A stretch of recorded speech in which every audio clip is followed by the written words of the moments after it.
And when I joined, there was only three of us. So we've seen a tremendous amount of growth over the last couple of years.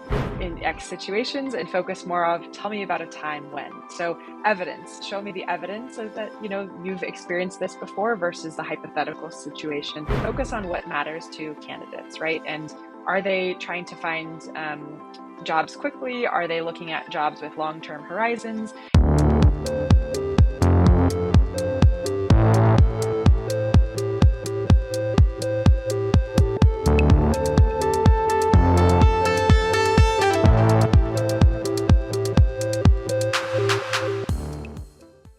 We are here with Sierra Kaslow, Head of Business Recruiting at Miro. Miro is an online collaboration whiteboard platform that helps streamline team communication and project planning. Sierra has a love for optimizing candidate experience, and I'm excited to bring on her perspective today. Sierra, thanks so much for being with us. Yeah, absolutely. Happy to be here. Could you start by telling us a little bit more about Miro, your role, and the previous experiences that led you there? Yeah, absolutely. So, as you mentioned, Miro is an online collaborative whiteboard. It allows you to collaborate with people anywhere, anytime. So, it could be real-time brainstorming, it could be workshops, or even asynchronous communication around planning or, designing sessions. So, it's been an awesome tool, especially during the rise of remote work and sort of hybrid collaboration. I'll tell you a little bit about how I ended up at Miro. So, I started my career as a sourcer at Box. I was there for about 5 years, eventually moved my way into lead the G&A recruiting team there. I decided I wanted a bit of a break, so I actually took a 5-month sabbatical, went traveling around South America and Europe. And what that told me is I really want sort of like a bigger picture view. And so when I came back to San Francisco and was looking for my next role, I found Miro. And Miro is a global company. It was founded in Europe. It had recently expanded to the US at the time, so had a little bit more of that global feel. So I've been at Miro for about 3 years now. As you mentioned, I lead the business recruiting function. Essentially, what that means is all of your non-technical functions. So sales, marketing, customer success, and G&A, finance, people, operations, those sorts of things. And I manage a global team. We're about 30 people now on the business recruiting team. And when I joined, there was only three of us. So we've seen a tremendous amount of growth over the last couple of years. So I'm excited to dive into some process questions here. I think it'll be helpful for companies going through that hyper growth phase that want to make sure they don't miss the mark on streamlining their candidate experience and potentially end up losing good candidates. So you saw Miro through a hyper growth phase. Share with us how you braced yourself for this, specifically in regards to streamlining the process to make sure that your recruiters were on the same page with what and how they were presenting to candidates. Yeah, absolutely. I mentioned I was around employed 200. We are 1,800 now. So the story, the last 3 years has been let's double, and then again, let's double, and then again, let's double. And so, we grew the recruiting team was about 5 or 6 people when I joined to over 100 globally. And so getting everybody on the same page and really aligning to our values and core tenets of what matters to us was super important early on. Particularly for us, I focused on candidate experience, operational excellence. So using our tools and systems effectively and actually managing an efficient process, as well as stakeholder management. So having really regular check-ins with our team. How are we tracking to goals? Do we even have clear goals?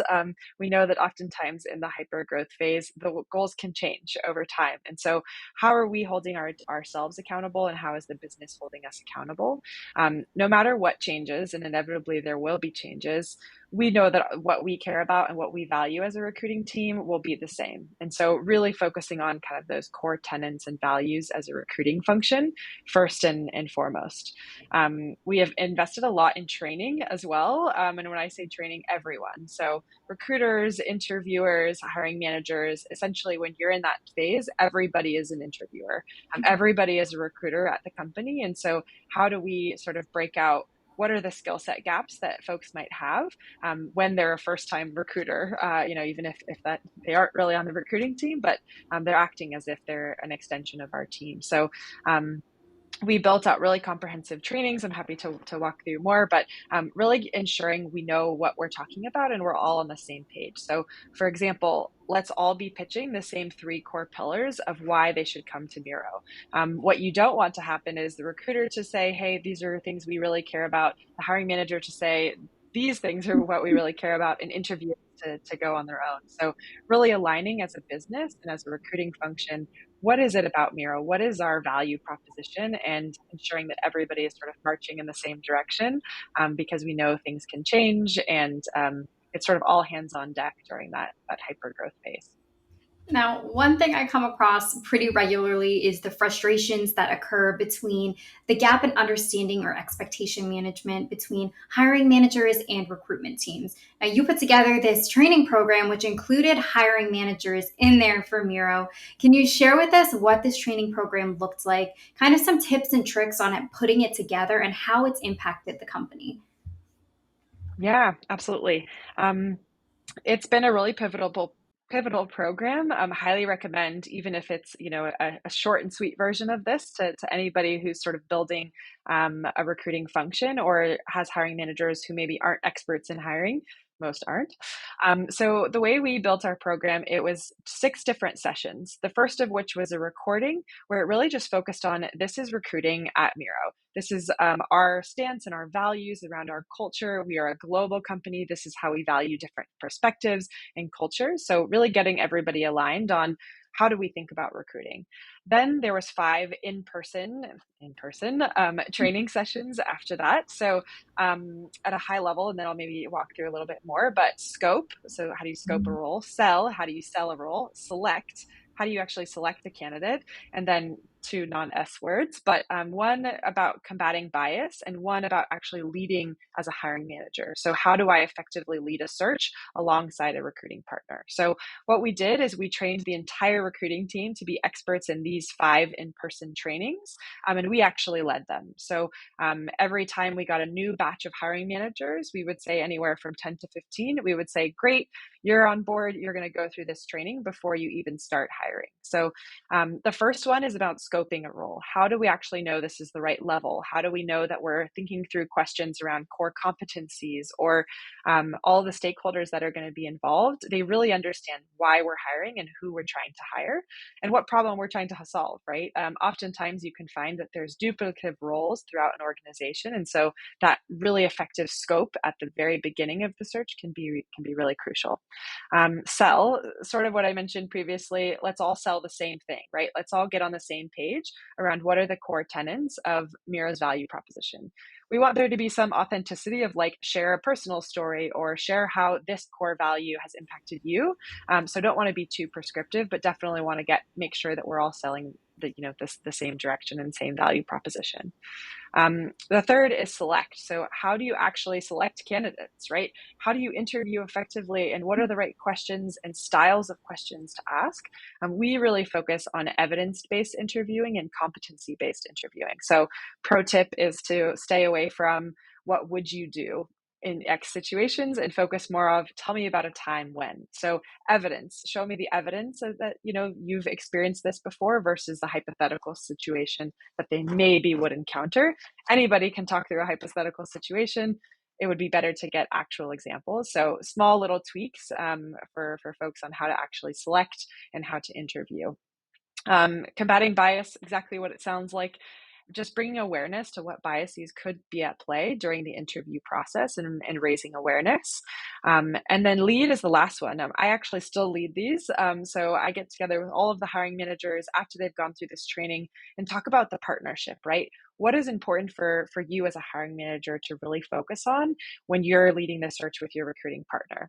Recruiting isn't going to make the hiring decision. We're not going to be the ones that have to manage this team in the future, but we want to empower you and make sure that we're here to support and advise you along the way. So talking about kind of roles and responsibilities of how to actually give feedback to the recruiting team if they're not getting what they need, or how to think about somebody's career arc when you are interviewing someone. So it's a pretty comprehensive training. I would say it's probably a little bit longer than it should be, but we're working on distilling it down because there's a lot of really great content in there. for hiring managers.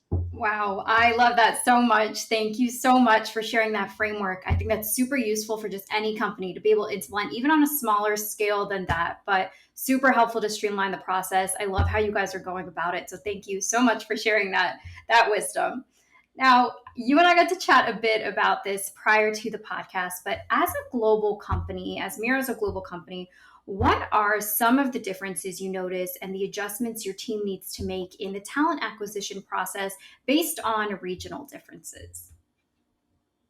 Yeah, absolutely. It's something really unique that I learned for the first time in this role. Previously at Box, we already had a team set up in different regions, and so stepping into this role when we decided, hey, we're going to be opening Tokyo, Sydney, Munich, Berlin, London, we are starting from scratch, right? Where do we start? How do we hire in these brand new regions?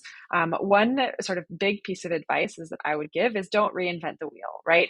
Ask people who are currently in that region what works and what doesn't work.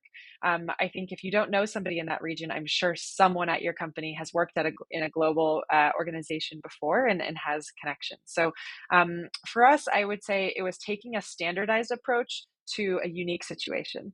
And so, what can we standardize and what can we leverage from our existing process, but make it unique so that it works in this particular situation? So, we don't want to reinvent the wheel every time. We don't want to say, what's going to be our brand new process in this region? We want to bring the core pillars and the core tenets of what worked, but then adjust it.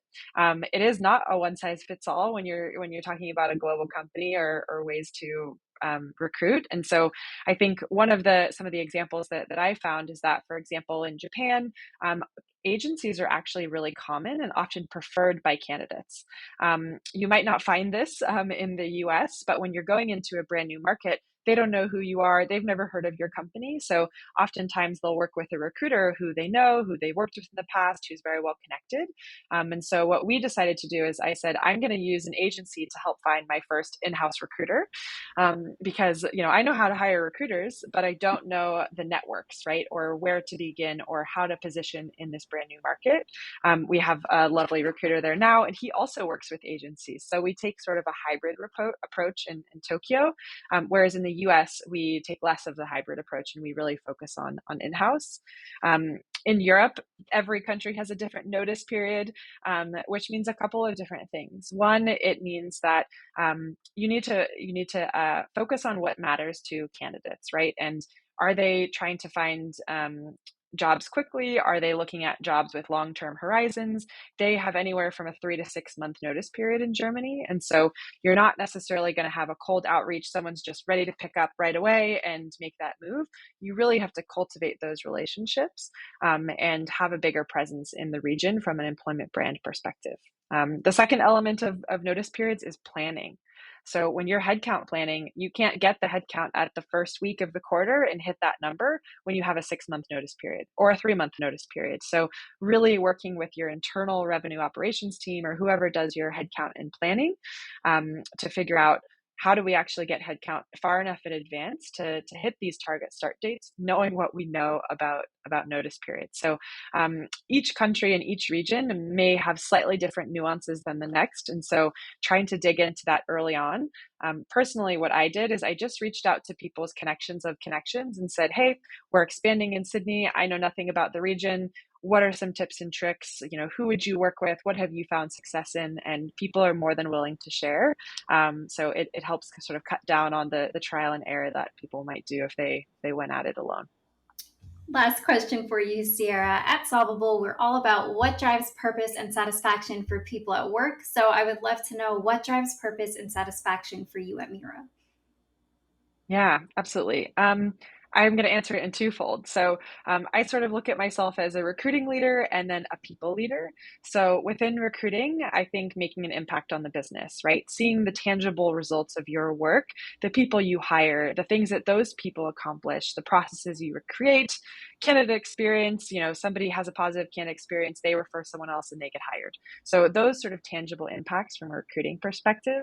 But for me personally, as a people leader and as a manager, I think really enabling my team to reach their fullest potential, to see them grow and achieve their career aspirations is definitely what sort of gives me work or give me my purpose and also satisfaction in my work as well.